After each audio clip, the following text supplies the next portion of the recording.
Dios le bendiga. En el día de hoy estaremos compartiendo el capítulo 21 de Mateo. Jesús, en este capítulo, Jesús entra como rey humilde. En el capítulo 21, eso es lo que estaremos estudiando en el día de hoy. Gracias por estar aquí con nosotros. Oremos. Padre amado, te damos gracias por reunirnos hoy. Bendice a cada persona que está participando y que está escuchando tu palabra, Señor, y que tu palabra sea vida en ellos. En el nombre de Jesús. Amén. Capítulo 21. Jesús entra como rey humilde.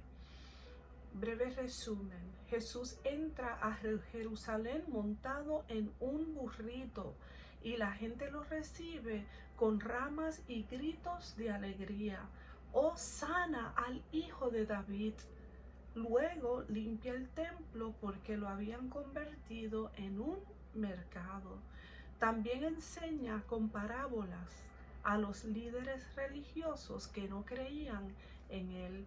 En este capítulo estaremos leyendo y dividiéndolo en 6 partes. La primera parte de este capítulo se titula Jesús entra en Jerusalén montado en un pollino.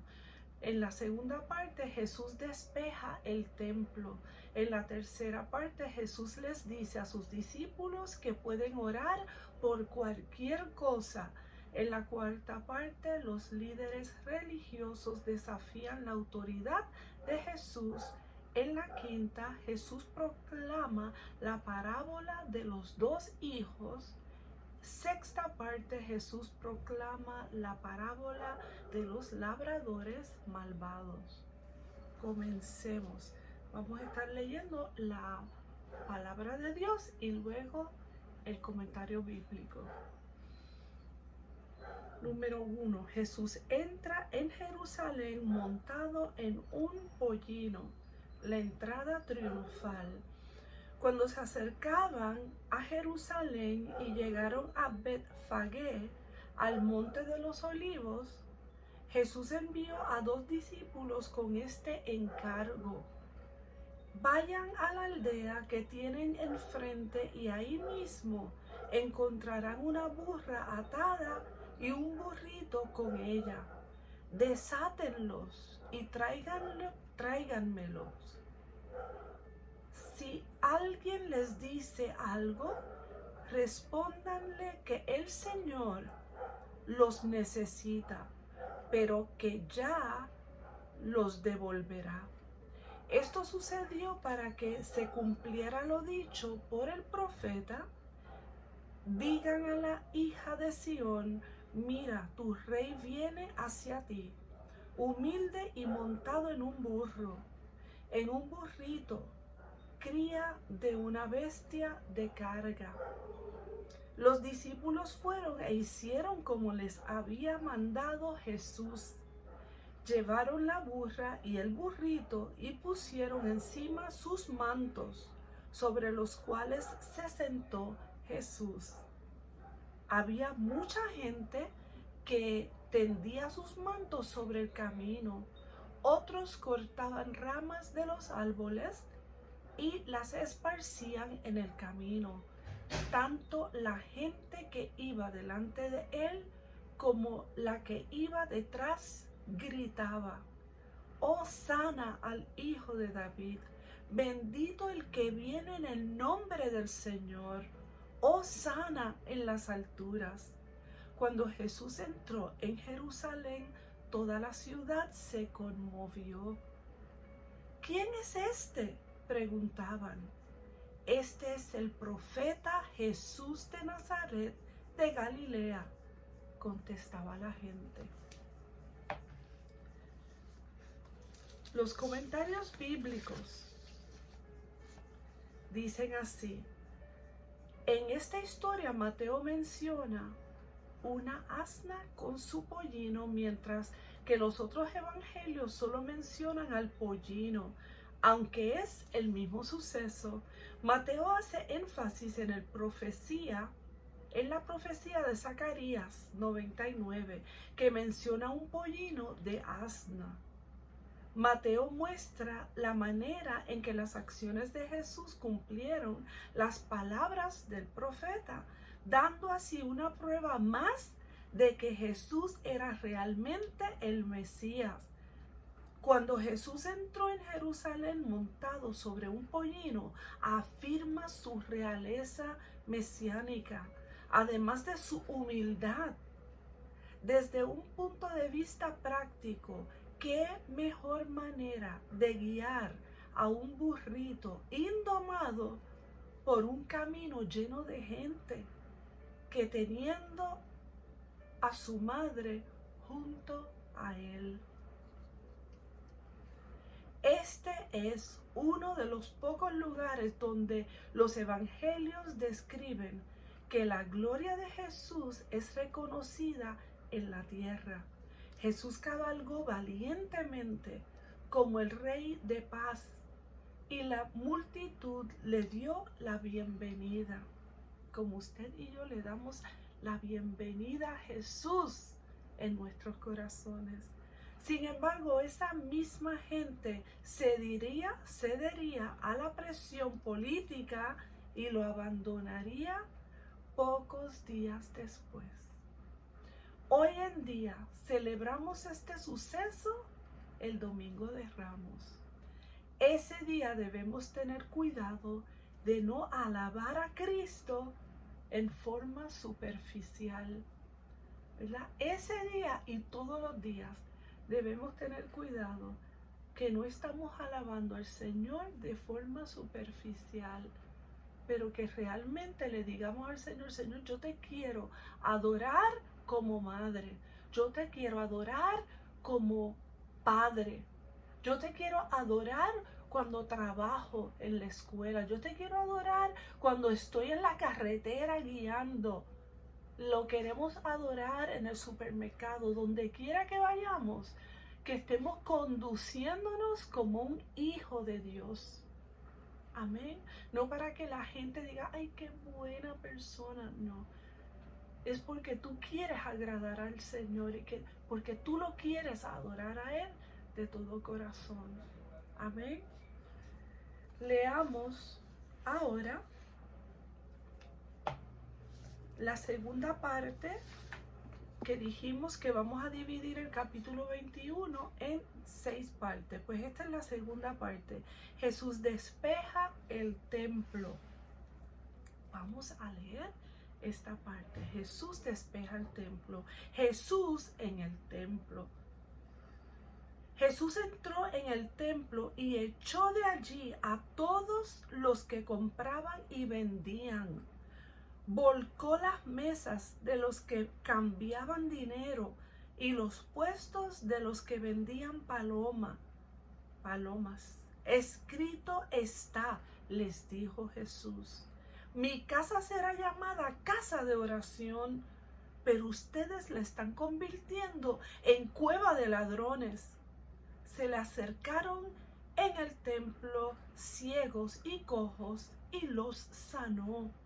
Pero cuando los jefes de los sacerdotes y los maestros de la ley vieron que hacía cosas maravillosas y que los niños gritaban en el templo: ¡Hosana al Hijo de David!, se indignaron. ¿Oyes lo que esos están diciendo?, protestaron. Claro que sí, respondió Jesús. ¿No han leído nunca: en los labios de los pequeños y de los niños de pecho has puesto la perfecta alabanza? Entonces los dejó y, saliendo de la ciudad, se fue a pasar la noche en Betania.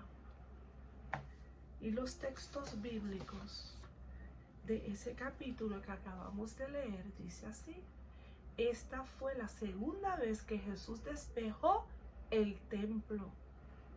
La primera vez aparece en Juan 2, del 13 al 17. Los mercaderes y cambistas ponían sus mesas en la sección del templo llamada el atrio de los gentiles, desplazando así a los gentiles que venían de todas partes del mundo civilizado para adorar a Dios. Los mercaderes vendían animales para los sacrificios a precios elevados, aprovechándose de los que habían llegado desde muy lejos. Los cambistas canjeaban las monedas internacionales por las monedas especiales del templo, que era la única moneda aceptada por los mercaderes, y con frecuencia engañaban a los extranjeros que no conocían la tasa de cambio. El mercantilismo en la casa de Dios era frustrante para aquellos que llegaban a adorar. Por supuesto que todo esto enfureció a Jesús. Hay que eliminar cualquier práctica que interfiera con la adoración de Dios. Amén, amén, amén. Estamos de acuerdo con eso. Hay que eliminar todo aquello que impida que adoremos al Señor, como dice el Señor, ¿verdad? Que lo que Él nos ofrece es una salvación gratuita, y estaban poniendo muchos obstáculos para que estas personas que venían a adorar al Señor pudieran hacerlo. Le estaban poniendo un precio. Ahora leemos la parte 3, que está en Mateo 21 del 18 al 22, y esta parte dice: Jesús les dice a sus discípulos que pueden orar por cualquier cosa. Como usted y yo podemos orar por cualquier cosa. Amén. Dice aquí también en otras Biblias, ¿verdad? El capítulo, esa porción dice: se seca la higuera. Muy de mañana, cuando volvía a la ciudad, tuvo hambre. Al ver una higuera junto al camino, se acercó a ella, pero no encontró nada más que hojas. Nunca más vuelvas a dar fruto, le dijo Jesús. Y al instante se secó la higuera. Los discípulos se asombraron al ver esto. ¿Cómo es que se secó la higuera tan pronto?, preguntaron ellos. Les aseguro que si tienen fe y no dudan, les respondió Jesús, no solo harán lo que he hecho con la higuera, sino que podrán decirle a este monte: quítate de ahí y tírate al monte, y así se hará. Si ustedes creen, recibirán todo lo que pidan en oración. Amén. Leamos los comentarios bíblicos de esa porción bíblica que acabamos de leer en Mateo 21 del 18 al 22. Dice así: ¿por qué maldijo Jesús la higuera? No fue una reacción de enojo o sin sentido, sino que era una parábola en acción. Jesús estaba expresando su enojo contra una religión sin sustancia. Así como la higuera tenía un buen aspecto desde lejos, pero de cerca no tenía frutos. El templo tenía un aspecto impresionante, pero los sacrificios y otras actividades no servían para nada, porque la adoración a Dios no era genuina. Qué maravilloso es el Señor. Por eso es tan importante estudiar la palabra de Dios, porque si leemos esto quizás no lo entendamos o podamos malinterpretar lo que esa porción bíblica quería decir. Él lo estaba comparando a lo que estaba ocurriendo en el templo tan precioso, y no tenía fruto lo que ellos estaban haciendo. Por eso es tan importante leer la palabra y compararlo con nuestros templos, donde nos estamos congregando. Donde nos estamos congregando hay frutos. Tenemos que hacernos esas preguntas. Cualquiera que aparenta tener fe pero no la pone en práctica en su vida es como la higuera que se secó porque no tenía fruto. La fe genuina implica dar fruto para el reino de Dios. Muchos se han preguntado, ¿qué quiso decir Jesús al mencionar que si tenemos fe y no dudamos, podemos mover montañas? Claramente Jesús no estaba sugiriendo que sus seguidores usaran la oración como magia, no, y realizaran actos caprichosos como mover una montaña. Más bien estaba señalando vigorosamente la falta de fe de los discípulos y de nosotros. ¿Qué clase de montañas enfrenta a usted? ¿Le ha hablado a Dios acerca de ellas? ¿Qué tan firme es su fe?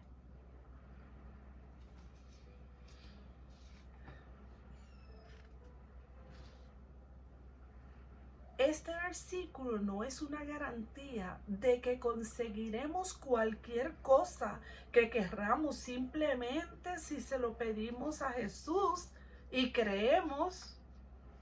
Dios no concede las peticiones que podrían hacernos daño a nosotros o a los demás, o que irían en contra de su naturaleza o voluntad. Eso hay que tenerlo muy claro, porque hay personas, ¿verdad?, que a veces dicen, yo oré en el nombre de Cristo y eso se va a dar.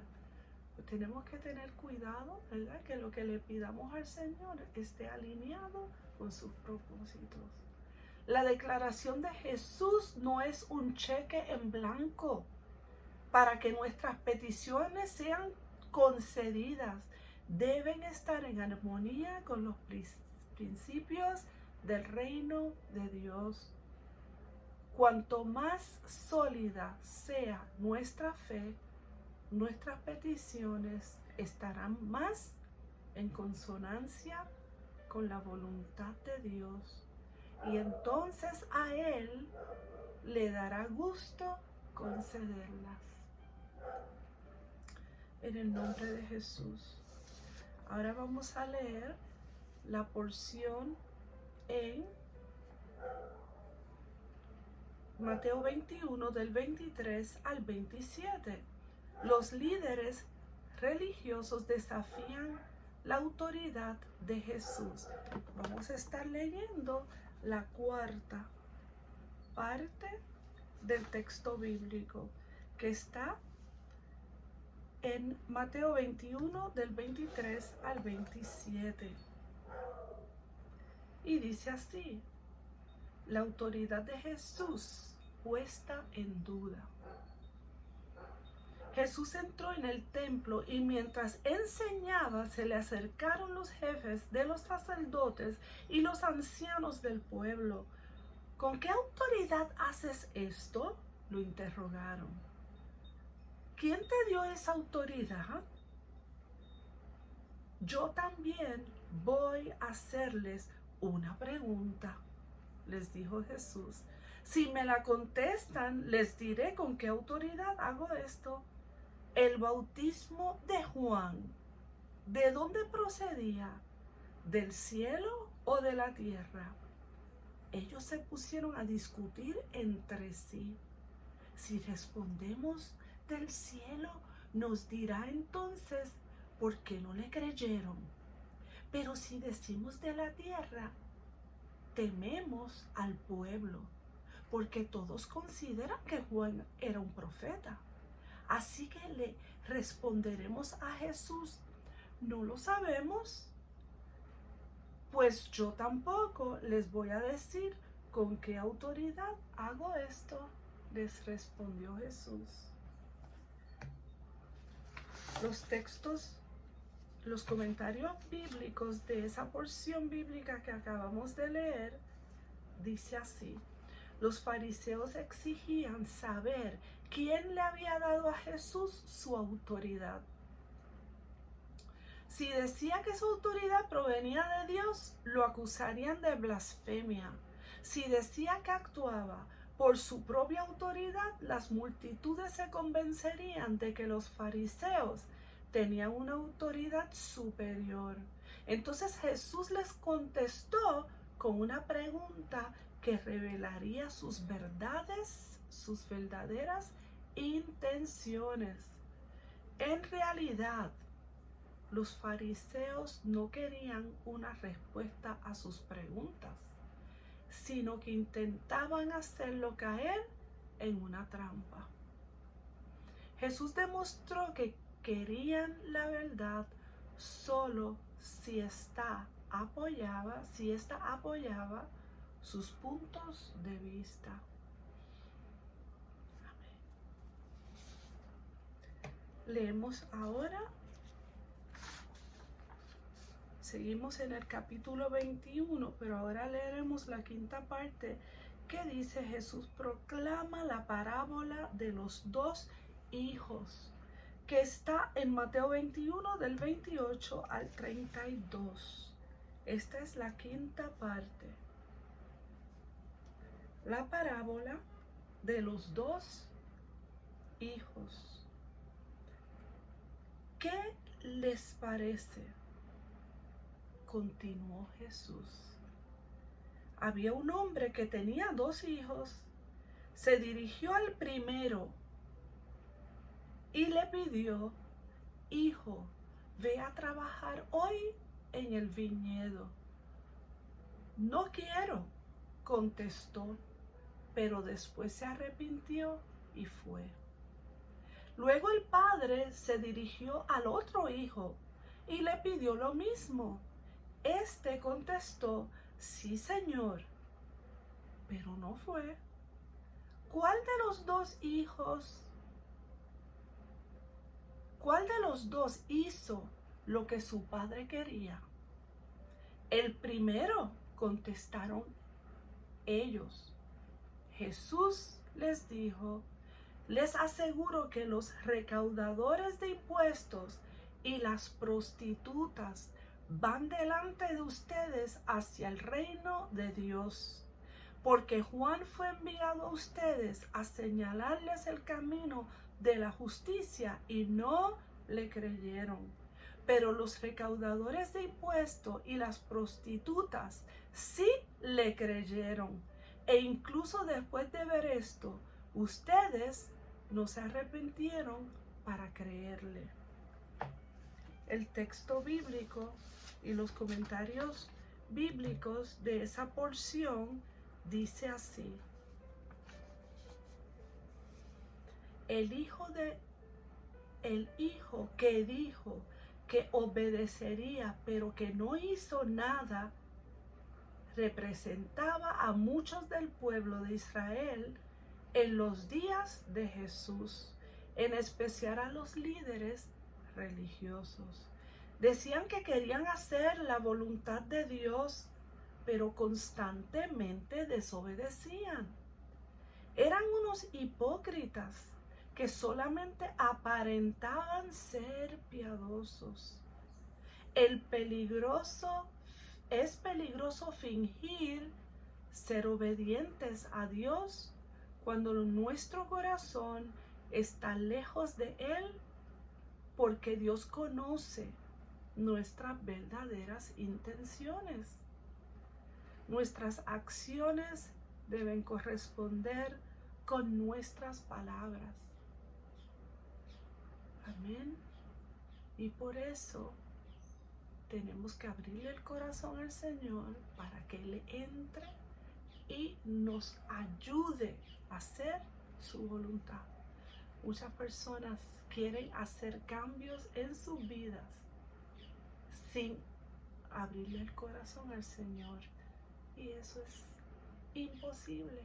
Yo lo intenté muchas veces, dejar numerosas adicciones que tenía a sustancias controladas, al alcohol y a un sinnúmero de otros hábitos que no le agradaban a Dios. Yo quería hacerlo. Yo puedo dejar esto cuando yo quiera. Pero cuando me di cuenta que no podía y que lo que estaba haciendo no le agradaba a Dios y me estaba haciendo daño, gracias a Dios el Señor me dio ojos para ver que eso que yo creía que era tan chévere me estaba matando y me hacía daño. Cuando Él me dio ojos para ver eso, me humillé al Señor, busqué de Dios y Él me ayudó a cambiar, me dio esa nueva vida que es nacer de nuevo. Cuando dejamos al Señor entrar, nacemos de nuevo y Él nos ayuda a hacer los cambios necesarios para el bienestar nuestro, porque Él nos ama y quiere lo mejor para nosotros. Amén. Pero es un proceso. No le digamos que no a eso, porque es que yo no puedo, pero es que eso no es para mí. Digamos, Señor, si eso es para mí, si tú me estás hablando a mí, amén, yo lo quiero, yo lo recibo, ayúdame. Amén, no le digamos que no. Vamos a abrirle el corazón a todo lo que el Señor quiere para nosotros. Leemos Mateo del 21, el Mateo 21 del 33 al 46. Y dice así, ¿verdad? Esa porción, que es la séptima y la última que vamos a estar leyendo del capítulo 21. Jesús proclama la parábola de los labradores malvados. Vamos a leer. Qué hermosa es la palabra del Señor, que nos enamoremos de su palabra todos los días. No hay nada más hermoso que la palabra del Señor. A veces leemos diferentes libros y eso está perfecto, pero cómprese. Si usted no la tiene, si tiene la Biblia, amén. Pero si no la tiene, esto no puede faltar en su biblioteca. Esto no puede faltar, la Biblia no debe faltar entre sus libros. En el nombre de Jesús, y léala. Se va a enamorar de su palabra y no tan solo se va a enamorar, usted va a notar el cambio en su vida, en el nombre de Jesús. Dice así, parábola de los labradores malvados. Escuchen otra parábola, dijo Jesús. Había un propietario que plantó un viñedo, lo cercó, cavó un lagar y construyó una torre de vigilancia. Luego arrendó el viñedo a unos labradores y se fue de viaje. Cuando se acercó el tiempo de la cosecha, mandó sus siervos a los labradores para recibir de estos lo que le correspondía. Los labradores agarraron a esos siervos, golpearon a uno, mataron a otro y apedrearon a un tercero. Después les mandó otros siervos en mayor número que la primera vez y también los maltrataron. Por último les mandó a su propio hijo, pensando, a mi hijo sí lo respetarán. Pero cuando los labradores vieron al hijo, se dijeron unos a otros, este es el heredero, matémoslo para quedarnos con su herencia. Así que le echaron mano, lo arrojaron fuera del viñedo y lo mataron. Ahora bien, cuando vuelva el dueño, ¿qué hará con esos labradores? Hará que esos malvados tengan un fin miserable, respondieron, y arrendará el viñedo a otros labradores que le den lo que le corresponde cuando llegue el tiempo de la cosecha. Les dijo Jesús: ¿no han leído nunca en las Escrituras? La piedra que desecharon los constructores ha llegado a ser la piedra angular. Esto es obra del Señor y nos deja maravillados. Por eso les digo que el reino de Dios se les quitará a ustedes y se le entregará a un pueblo que produzca los frutos del reino. El que caiga sobre esta piedra quedará despedazado, y si ella cae sobre alguien, lo hará polvo. Cuando los jefes de los sacerdotes y los fariseos oyeron las parábolas de Jesús, se dieron cuenta de que hablaba de ellos. Buscaban la manera de arrestarlo, pero temían a la gente porque ésta lo consideraba un profeta.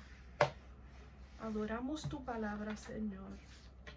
Los comentarios bíblicos de esta porción dice así: en esta parábola los personajes principales representan lo siguiente. El padre de familia, propietario, representa a Dios. La viña, a Israel. Los labradores, arrendatarios, a los líderes religiosos judíos.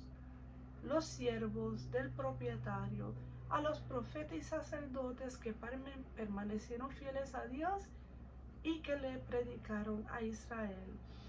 El Hijo a Jesús y los otros labradores a los gentiles. Jesús estaba desenmascarando el complot que los líderes religiosos estaban tramando para matarlo. Jesús utilizó esta metáfora para mostrar que una verdad puede afectar a las personas en distintas maneras, dependiendo de cómo se relacionen con esa verdad. Lo ideal sería que todos se edificaran sobre esta piedra, pero en realidad muchos tropezarán con ella, y en el juicio final los enemigos de Dios serán aplastados por ella. Cristo, cabeza del ángulo, se convertirá en la piedra que desmenuzará. Hoy ofrece misericordia y perdón, pero su juicio viene pronto. Debemos aceptar a Jesús ahora. Amén. Cuando escuchamos eso, lo que viene, ¿verdad?, para la humanidad que no acepta al Señor, viene juicio. Eso lo dice la palabra, ¿verdad? Pero hoy es el día de salvación. Hoy es el día de salvación a través de Jesucristo, que es el puente que nos conecta con Dios, nos conecta con la salvación, nos conecta con el cielo, nos conecta con sus bendiciones. ¿Quién le va a decir que no a ese regalo? No le digamos que no. Digámosle: Señor, sí, sí, entra, te necesito. Necesito propósito, necesito un cambio, necesito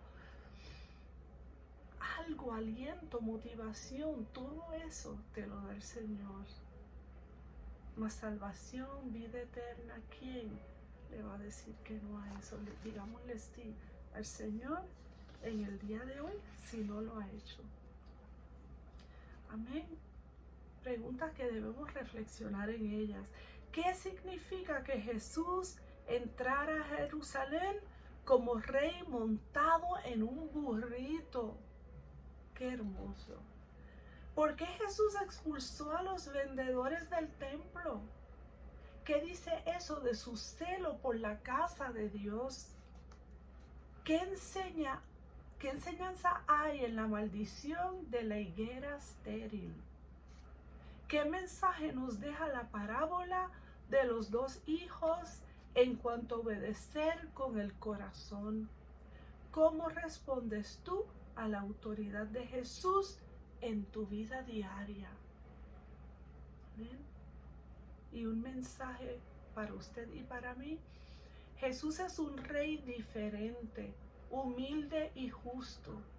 Él quiere un corazón sincero, no solo palabras bonitas. Si este mensaje ha sido de bendición para ti, puedes suscribirte y compartir este mensaje con alguien que necesite saber que Cristo lo ama, que Cristo murió por ellos en la cruz del Calvario, que Cristo quiere salvarlos. Amén. Y que Cristo viene pronto. En el nombre de Jesús. Oremos. Señor, gracias por enseñarnos hoy tu maravillosa y poderosa palabra. Ayúdanos a poner en práctica lo que hemos aprendido, Señor.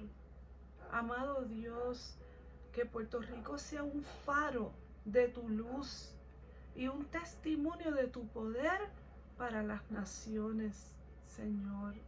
Te pedimos todo esto en el nombre de Jesús. Amén y amén. Dios le bendiga.